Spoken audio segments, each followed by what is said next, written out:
Alrighty, welcome to the Leadership Launchpad Project. I'm Rob Kalwarowski, and I'm flying solo this week, but that's not a problem because we have our special guest with us, the founder and CEO of Shiageto Consulting, Faris Aranki is with us. Faris, how are you?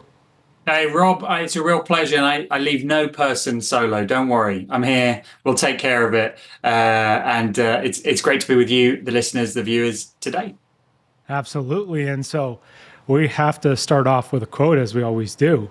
And so I have one here from the author Catherine Pulsifer, and she says, focus means eliminating distractions, not just from other people, but the things we do to distract ourselves. Faris, what do you think of the quote? I mean, I love the quote, right? You've alluded to, I'm a big fan about focus and your efforts to improve your focus. I think it can be the difference between success and failure. And I really love particularly that element of the quote, which is, do you know what? Your biggest distractor isn't somebody else. It's yourself, whether you know it or not. And the more you become aware about that, the more powerful you become. So yeah, it resonates a lot with me, and look forward to exploring this topic a little bit. But do you know what? It's one thing I work in focus. I still struggle with it myself. I'll be honest with you, Rob, and your listeners. But that's part of the fun of being human. Continual improvement, self-development, having goals to work on.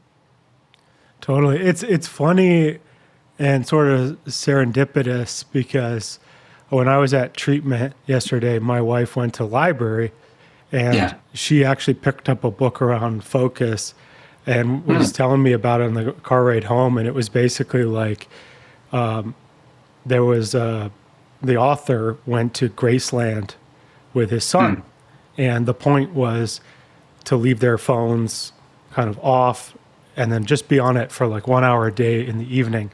And then when they went to Graceland, they handed them the iPad with the headphones and were like, this is your tour. And so everyone was looking at the iPad while they're in the house. and they missed out on the actual house itself.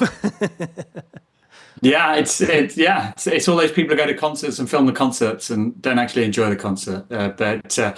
These are small elements. And you brought up focus, but because a lot of the work that I do is around three pillars, IQ, EQ, and FQ, right? And each of those, the IQ is your ability to come up with great ideas. Whatever you want to achieve in life, you need great ideas to get you there. The EQ is taking others with you on the journey. And the FQ, the focus quotient, is about being focused enough to deliver. And, I always say to people that the biggest thing to do in that space, everyone instantly thinks about their phone. I need to stop looking at my phone. But by far and away, the biggest thing that will improve your focus is having clarity on your priorities. Totally. Too many of us try and do too many things, and it bleeds into multitasking. Biggest fallacy of focus, the biggest robber of focus. I'll just do this while I do this. I'll just watch TV while I surf the web. I'll just have this conversation while I'm also doing. No. Work out. If it's important, give it your focus. Absolutely. Now, Faris, before we get more into that, let's hear a little bit about you. How did you end up where you are today, running a consulting department about these three pillars? Yeah, great question. And I always love trying to trace it back myself. But it's had multiple stages, to be honest with you, Rob, right? It started as a high school teacher. 5 years teaching math and economics around the world, different countries, different schools. Loved it, absolutely loved it. At the time, did not realize the wealth of skills I was absorbing and learning. But after my 5 years, I decided to try my hand at a different industry, and I moved into the business world and joined a big energy company, big global energy, kind of oil, gas, electricity, water, that sort of thing. And there I learned all about business, and I ended up in their strategy team. And I learned all about that. I love strategy. I love solving problems, getting to, working out what you should do when faced with a problem or when you needed to achieve something. So from there, it wasn't a far hop into strategy consulting. I got headhunted and joined the ranks of all those great strategy consultants out there, or not so great, depending on your point of view. And I spent 12 years being a consultant, at the kind of McKinsey-esque type firms. And I went all the way from consultant to partner, And 4.5 years ago, I realized not only was it, I wasn't quite getting the satisfaction anymore out of it that I had been, but that there was a missing element to it, which is where I came up with the idea for my business, which was it's all good and well having a great strategy, but if others don't buy into it and they're not focused to deliver it, then all you've got is a piece of paper that will go nowhere. And that's why I set up this firm 4.5 years ago to help businesses with those challenges. Yeah, we've had a pandemic in between, but you know what? It's been an amazing roller coaster and a fun roller coaster. So I look forward to not just another 4.5 years, but just continuing to do this and having the impact that we have. Amazing. And this is a common thing, right? Is like consultants come in, they write you big paper, nice PowerPoint, right? But then they walk out the door and on to the next project. Like, how do you, or how would you recommend folks like leaders, once they come up with a great strategy, how do they go about getting people to buy in and implementing to actually move the needle? Yeah, it's a great question, right? And here's the thing and I wish it hadn't taken me 12 years to realize it. If you drop a strategy on another human being or an idea, they will resist it, right? We are wired that way because, it's a defense mechanism, and they will resist it sometimes overtly, like in your face, like, no, that's a terrible idea. But otherwise it's nice, polite, like, oh, yeah, we don't have time, or, oh, yeah, we've tried that before. But all it ends up with is resistance and stopping. And the big factor is human beings being human beings. It's not my idea. Therefore, I'm not going to embrace it as though it was my idea. So the number one thing I say to leaders is never drop a finished strategy on somebody. Always leave an element, leave a wonky strategy is what I call it, right? Leave 5% open so that the recipient can feel like they've contributed. They can feel like they own it, right? And I often tell the analogy of Apple when they initially opened the Apple stores, right? I don't know if you knew this, but they used to put the iPads and iPhones 10 degrees askew, misaligned, right? So when customers would walk in, what would be the first thing they'd do when they're looking at the iPad, looking at the iPhone? Do you think, Rob? Set it back to straight. They set it back because they just, and do you know what? They discovered that as soon as a human being touches it and has a connection with it, they were 4 times as likely to buy it. Right? So a little bit of behavioral psychology used to kind of influence you or manipulate you to buy the iPad, iPhone. But I say to leaders, it's the same thing. Leave your strategy 10 degrees to the left or to the right. Allow the person to touch it and fix it. Then they'll feel like they own it. Right? So that's my top tip. It's a great strategy. And I mean, you said trigger word, the Apple store. But we'll talk about that off the show. Yeah. If there's any Apple lawyers watching, But that's a great point, right? It is allowing folks to contribute to setting those goals. And maybe, that 10%, like how would you offer to leaders to facilitate that 10%, or like how would that look like for you?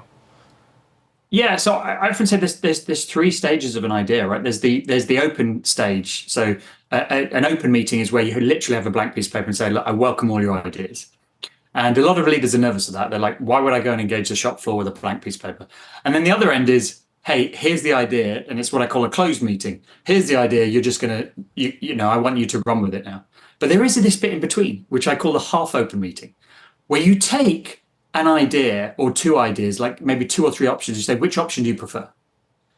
Or you take an idea and say, hey, help me out here. I've drawn most of it, but I'm not sure it's a finished picture yet. How would you improve it? Or how would you? And that is a great way for a leader to engage. It also shows a bit of humility, saying, look, I don't necessarily think I've got all the answers, and we're stronger as a team. So what would you do to improve my initial idea? Right? But again, you're not leaving them completely wide open to have a blank free reign of paper. And too few leaders use that technique to get engagement. That's a great technique. Now, when you're talking about emotional quotient and getting others to buy in, what other tips do you have for that? Yeah, I mean, a big one in this arena is we all like to talk in the way that we like to receive information. So if I'm a very technical person, I'll talk in technical language. If I'm a very detailed, finance person, I'll talk a lot about the financial numbers. And that's great for me. But what if the person I'm sitting opposite hates that way of talking? right? Hates that level of detail or is really bad with numbers. What you're doing at best, you're just confusing them. At worst, you're irritating them. So what I talk about to be better with your emotional intelligence is be aware what the other person likes and give it to them. Right? It's this whole platinum rule over the golden rule. So the golden rule, when you were a kid, you might have been told, treat others how you like to be treated, which is a great rule, right? But there's a better rule, right? Platinum, treat others how they want to be treated, right? And once you discover that's a game changer, right? People will be much more welcoming to your ideas, much more welcoming to you, and you build stronger relationships. I mean, that's a key point. And it's Daniel Goleman has a quote, and it's roughly, he says, for leaders, IQ is table stakes and emotional intelligence is what sets great leaders apart. And it's those elements of, and his matrix, right, is emotional awareness, self-management, empathy, and then finally you can get to that relationship management. And that's where you've learned the other quadrants effectively, so you can apply that. And that's the real key is like, it's empathy at the next step, which is like, okay, now I understand your perspective, and now I'm going to use what I know to impact your perspective to get you on board with my mission. Yeah, 100%. I tell people, get good at reading the room, right? Read the room, read what's in front of you, because you won't know everyone's preferences when you walk into a room. But what you can see is try something, see the impact. Read it, then flex. Read it again, flex again. And just keep doing this. This is what great leaders do. Right? They don't know. They don't know I'm about to meet Rob. Rob likes communication like this. They just go and talk to Rob, see the impact they're having, go, that's not working. I'm going to quickly change that. And Rob's not even going to notice. He's just going to enjoy the conversation. And here's the thing. When I say read the room, you are also part of the room. So read yourself. And a lot of leaders forget to do that. Yeah. Am I getting angry right now? Am I happy? How am I feeling at this conversation? Right. What do I need to change so that stops being the case? Because you link this to focus, if I'm happy, sad, or if I'm angry or sad, I'm not focusing on the conversation. So actually, what a big factor that robs us of focus is emotion. All right. I'm hungry. I'm cold. I'm angry. All these stop us being focused on what we need to be focused on. Absolutely. I mean, of course, we got to talk a little bit about focus now. For me, the biggest thing, I mean, of course, the strategic elements is super important. And there's a book called The One Thing, and they talk about this one sentence. And the book basically says, what's the one thing you can do that makes everything else irrelevant or unimportant? And it's very focused on just do that one thing. Yeah. And it's a great way to focus on, hey, what's actually moving me towards my goals versus, oh, this person's asking for this is beeping, this is, the squeaky wheel approach. Where do you start people with focus? Like you mentioned the strategy, is there like a long-term goal, or how do you start with people? Yeah, it always starts with what is your goal?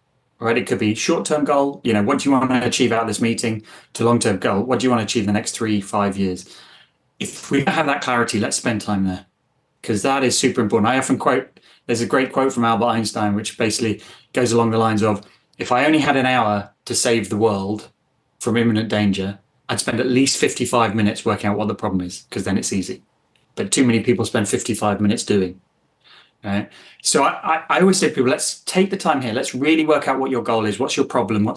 Because then it's super easy, right? Then that should be your focus. That should be, work out that, work out the options to get you there, pick the best option, and then say that this is it, right? Now, what happens with that lack of focus? Let's say people haven't defined the problem, so they try and solve multiple problems at the same time. They work on different things. Okay, that's going to dilute your impact. Or they've worked out the problem, but they haven't worked out which solution they're going with. So they try 10 solutions at the same time. Let's say their goal is, I want to lose weight. So they go, okay, I'm going to go to the gym. I'm also going to go on a diet. I'm also going to, take these injections. I'm also going to, right. It is better to pick one of those and do it really well than kind of spread. Not only because it's going to be confusing, but you don't know which one is making the impact then. right? So take the time to work out what is your problem, what is the solution I'm going for, and really dedicate yourself to doing that solution and reminding yourself this is the option. Now, it's not to say you cannot swap that solution out if it's not working, but at least you've given it a good go. You're really focused on it. And this is the thing I do in companies. I walk in and say, right, what are you working on? What's your most strategic initiatives? And they'll tell me we've got 150 of them. I'm like, whoa, whoa, whoa. How can you say that to yourself? How can you have 150 strategic initiatives? That's an oxymoron, right? And here's the thing, Rob, they know academically that's the wrong thing. But emotionally, they find it very hard to let go of projects because they all make sense, the projects. The CFO, he approved 10 of them. So they're his projects and he doesn't want to let go. The CEO, customers asked for another 10 projects. Right? So it is not the academic side of, hey, you need to prioritize that we help them with. It's the emotional side sometimes to give them that focus. And so if you're a middle manager and you've got 10 projects from the CFO, 10 from the CEO, yep, and then other departments are coming at you, like, how do you start to define what's most important to move your team forward? So the number one, I would immediately, if that was my situation, I'd go and talk to my boss. I'd say, what do you want me to work on? And even better for that conversation, say, and to help the discussion, I've done my own thinking. These are the top 10. Mm-hmm. Right. So again, it's a half open meeting. So rather than a blank piece of paper, which the boss will find difficult, you go, this is my 10. How would you change it? Because let's be clear, I've mapped out the time, and either it means each of these projects gets 8 minutes from the team members, right? Which I'm sure you and I agree is not great, or we do 10 and do them well, and you get the impact that you want. So let's do the conversation with it. So that would be the number one thing I would do in a form or another. It might be a direct conversation with your boss, or it might be engineer that conversation, because without that clarity, you're just gonna, and I get it. Middle managers are stretched everywhere. It's one of the toughest roles out there. It is. It is, and it is the toughest. One of the toughest roles. It's the role where you learn the most. Actually, ironically, when you move up the chain, you stop learning. Right? You're being rewarded for the lessons you have learned and you're applying, but your rate of learning is way lower. And I know that because I've risen to the top, but I also work with leaders constantly. And it's, a leader at the top of his game will maybe learn one new thing a month if they're lucky. Whereas a middle manager will be learning something new every day. And that is the key difference. And that's why it's tough, but it's also great to be in that period of your career. And how do we get those executive leaders to keep on that growth path? Well, part of it is the experience. I mean, you become a bit rarefied, so you lose the experience, but it's also the ego and the humility. Mm-hmm. That some of the best leaders I've worked with have much more openness and curiosity and are willing to start with, I don't know the answer. Right? I always say to leaders, the first thing you should say into a room is a question, not a statement. Ask more questions, you'll be a better leader. And you'll get better trust from and they it seems counterfactual. They think, no, but surely as a leader, I should be telling people and showing that I know, giving them a sense of calm and like, this guy's got it, this woman's on top of her game. I said, actually, in the long run, it's not. It'll give them short, fake confidence, but long-term trust is built on more questions. The research backs that up. It does. Yeah. It is funny, right? Is like that's such a counterintuitive thing and one of the exercises we do to teach trust is to get folks to go out and ask for advice or ask for support. And it's a super easy exercise. However, you have to get through those mindset gaps of like, well, am I good enough? Or does this mean I'm a bad leader? Or X, Y, and Z? And but it is proven. It's proven to build trust and connection quickly. It's also proven to help that person feel bought into your career. So if I ask you like, hey, Faris, I have, what's your opinion on, building my business?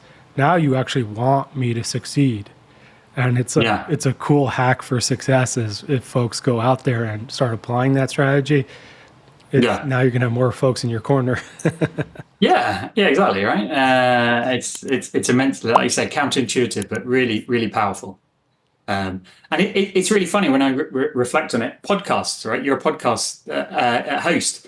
You ask a lot of questions. Now, my podcast hosting career lasted 3 episodes, and I asked a lot of questions, and each interview was like 2.5 hours, and I found it really hard to edit. That's why I quit because I just it just was sucking up too much of my time, and every conversation was fascinating. And then so I switched and I became a guest. But I found it as a sort of a coach to leaders and somebody who works and who's always advising people to ask more questions. I initially found it really hard to be a guest because I wanted to ask the questions. And I was being asked my opinion on stuff. And my natural instinct is to say, well, what do you think about this? How would you answer this? But as I discovered the first 5 podcasts I did that on, it made a terrible podcast. And they were like, thanks, but we're never going to invite you in again because this helps me stretch my own comfort zone from what I normally do and the behaviors I normally exhibit in a room. That's another great point, right? It is that growth. And sometimes that requires discomfort. Like, how would you coach leaders to create some of those moments of discomfort to push themselves to the next level? Yeah. I'm a massive believer of expose yourself to the change curve far more frequently, right? And for those who don't know what I'm talking about, the Kubler-Ross change curve of any time you go through any change in life, be it a happy change, you're getting a new iPhone or a new mobile phone, to a sad change, you lose someone from your life. You go through these 7 stages of emotions from anger, denial, bargaining, and you can explore. Now, what I tell leaders is expose yourself to that more, right? There's no avoiding that curve, but the more times you go through it, the better you'll get at getting through it quicker. And the way to do that, and the way I do in my own life, is I expose myself to more small changes. Every month I set myself a monthly challenge, something that is bound to frustrate me, right? And it might be, I'm right-handed. This month I'm going to use my left hand to brush my teeth and to use the mouse. I'll be like, a couple of days in, I'm like, why am I doing this? It's super annoying, right? But it's to get me through that change curve, right? Or it might be, this month I'm going to pick up a new hobby that I've never tried before, right? Or try a new language on Duolingo. Why am I doing these stupid things? They're to get me through the curve. Yeah, I might pick up a skill off the end of it. Probably not after only a month. But it's about challenging my comfort zone regularly so that when there is a forced change, one that I'm not in control of, I am better equipped emotionally to get through that. And, so that's what I encourage leaders to do. I said, don't wait for having to put in a big SAP implementation or having to reorganize to get that change and new experience to change. Just do some stupid stuff. Do some small stuff with people who is a safe environment. Your future self will thank you for that. I actually love that tip. And it's almost building like resiliency and adaptability just as a skill. Yeah. Yeah. I've always believed these things that they're just muscles we need to work on. Mm-hmm. Mm-hmm. Do you have any tips for like nuts and bolts focus? So like someone's at work, they're trying to do their number one thing. And then of course, folks are coming into the office, the chats are going off, the emails, the phones. Like how do we start to, like I've had a lot of folks like block time in their calendar, maybe turn their phones off, turn the chats off, but how do we start to cut out time for that deeper work and the actual focused work that we need to do? Well, there's a lot of things, yeah. So there's those small practical tips, and a lot of people think about turning their phones off, and I fully encourage that. And time boxing, I certainly a few years ago, switched to time boxing. So I'll only do my email inbox once a day rather than when they come in, and those sort of things. And it is about having clarity on what's important. And some of what you touched upon is more macro for me, right? Is about communication with your team, agreeing ways of working, being really clear on objectives of what do we need to achieve, right? Because once you get that shared understanding, and a common place where I see this problem is meetings, right? I'm going to make up a statistic here, but 90% of meetings are terrible, right? They are badly thought out. They probably shouldn't even be a meeting, right? And at a very minimum, they don't have an agreement between everyone in the room. What are we here to achieve, and how are we going to go about it, right? By having that, you will instantly have more focus, because you will go, actually, this meeting is A, we want to inform you, keep you all updated about something, and then B, we want to get a decision.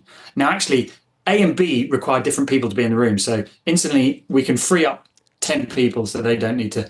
But also by having that clarity, we can keep come back to say, we've gone off topic, right? So your meetings will be shorter, more impactful, right? And they'll actually be focused. Are they a creative meeting? Let's get creative people in here. Are they a decision-making meeting? Let's get only decision makers in here, blah, blah, blah. So you cannot do this alone. You need to have ways of working. You need to have better communication in your team. And that, again, that acceptance that are we collectively providing each other with the focus and the right way? Because trying on my own, all I can do is tweak whether I use my phone or not. And that's not going to get us big enough wins. Let's be honest. I love that tip. And it takes the forethought and the planning to execute. And that's partly what I think people don't necessarily do is they're like, oh, let's have a meeting. Let's add everybody. Yeah. I mean, I often use with a company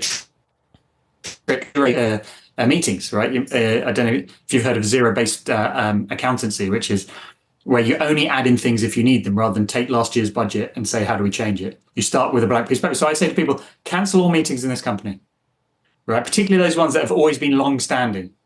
And we only allow them back in if there is someone can argue a business case for why we need that meeting. And I bet you your calendar will look a lot lighter. Yeah? Just clear out the dead word, start again, right? Again, very emotionally hard to do. Give up a meeting you've been turning up to, because it's basically saying, imagine you've been turning up to the same meeting for 2 years, saying for 2 years I've been wasting my time, and me openly admitting that. But sometimes that's the right thing to do. How do you get leaders over that emotional or mindset block? That's always the fun challenge, because just tackling things logically only gets you so far. So let's take the issue of prioritization, right? I look to reframe it to take the emotion away. So a very common thing I'll do with a group of leaders or decision makers is give me all your tasks that you tell me are super important. I'll go away and I will come back and I'll turn them into a deck of Pokemon cards. Okay? Using your data. I don't know if you have any kids, you've ever played Pokemon or seen the Pokemon cards, but for those who haven't, it's basically each character, they have a list of their abilities and their sort of, how strong they are, how tall they are, how fast they are.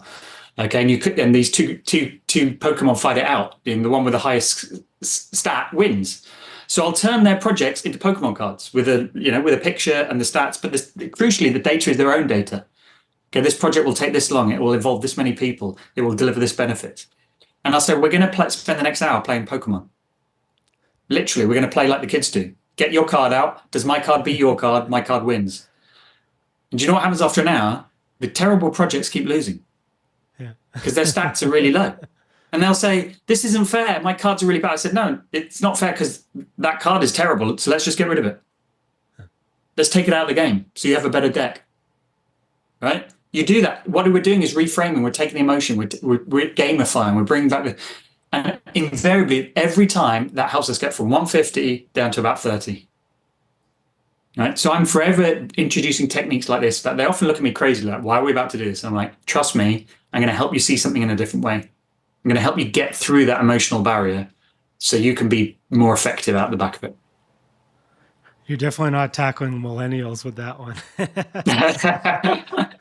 I'll just find another deck. Yeah. I should sell these on eBay. I'll make a fortune.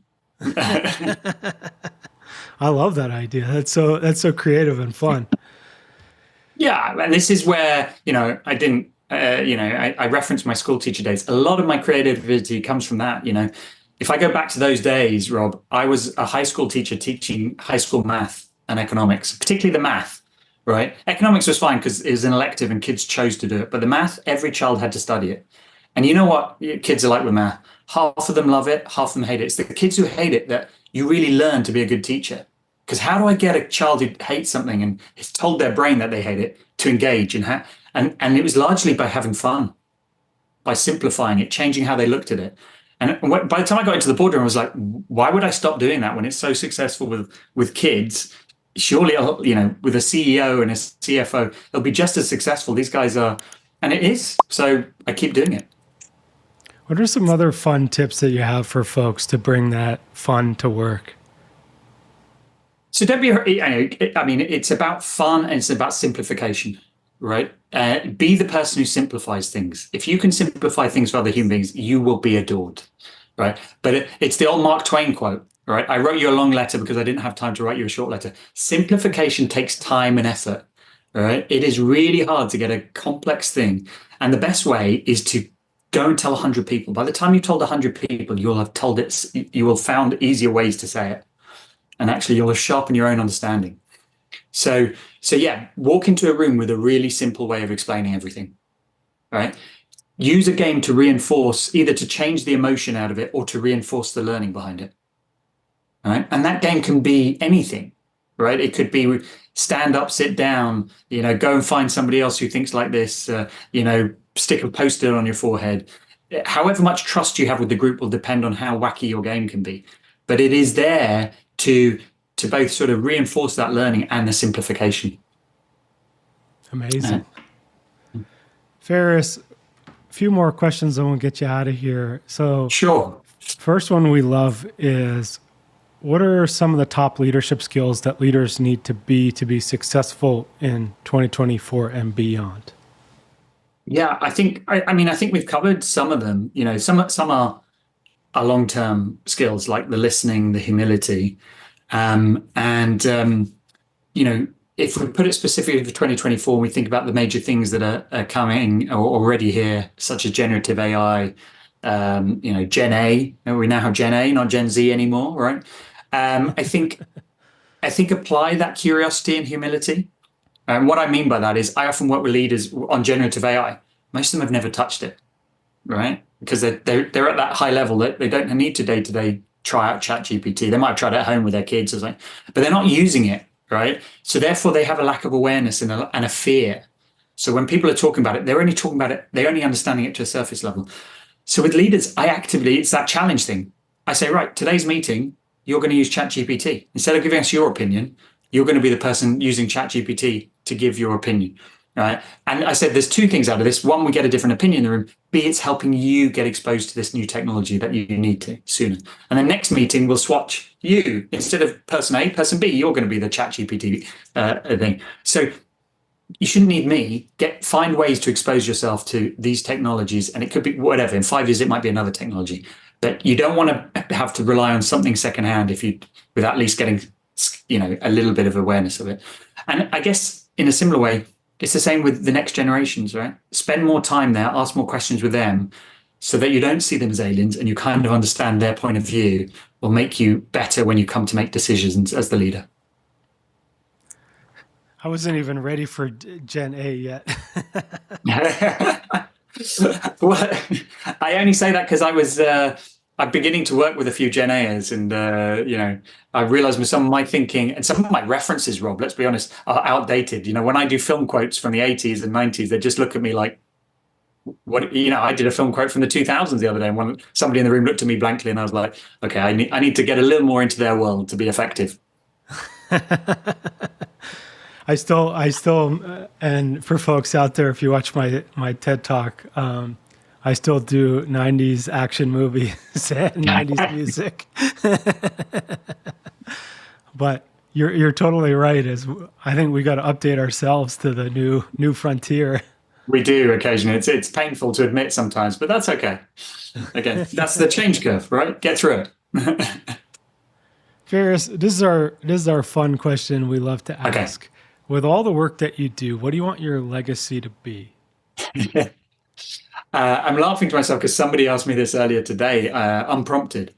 And I'll say the same thing to you that I said to her. I said, I like to think I don't have that big an ego. So if, as and when I do pass and people gather around at my funeral, I hope they do turn up. I'm much more of the camp that I'd like them all to just sit around and go, do you know what? He wasn't a dick, right? Rather than, oh, he did this amazing things. I'd rather have people that I didn't sort of impact their lives negatively, is my main requirement, right? Yes, it would be great if I helped a few people. So that's always my starting off point, which may sound counterintuitive, but I think if you start there, then you can build great things and you will help others. But trying to carry everyone with you on the journey is also a factor that we need people in this world to do. It sounds very much like that British humility. I know. Well, he was freaking awesome, is what they're going to say anyway, Rob. But I didn't want to say that. Alrighty, folks. So if you want to connect to Faris, I've dropped his LinkedIn in the podcast notes, and I've also dropped his website, Shiageto. How do you say that correctly? Shiageto. It's a Japanese word for a sharpening stone, for all those who are curious. So, yeah, there you go.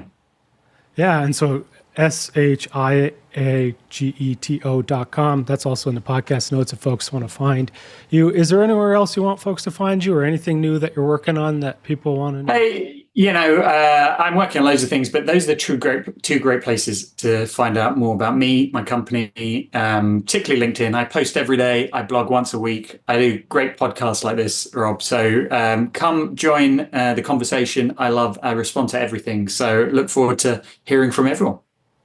Awesome. Thanks for joining us. And obviously for us, check out elitehighperformance.com/legacy league. We have a community that's built, and there's 1 month free. So get in there, interact with us, get new content, get rolling, and obviously hit subscribe to Leadership Launchpad Project. There was so much in this episode that you can take away and start implementing. So share this with all the leaders in your life who need to get that focus, need to get those fun and games going, because it'll make work better for us all. Faris, thanks for joining us this week. Thank you very much, Rob. Thank you to the listeners. Everyone, thank you so much for listening, and we'll see you all next week.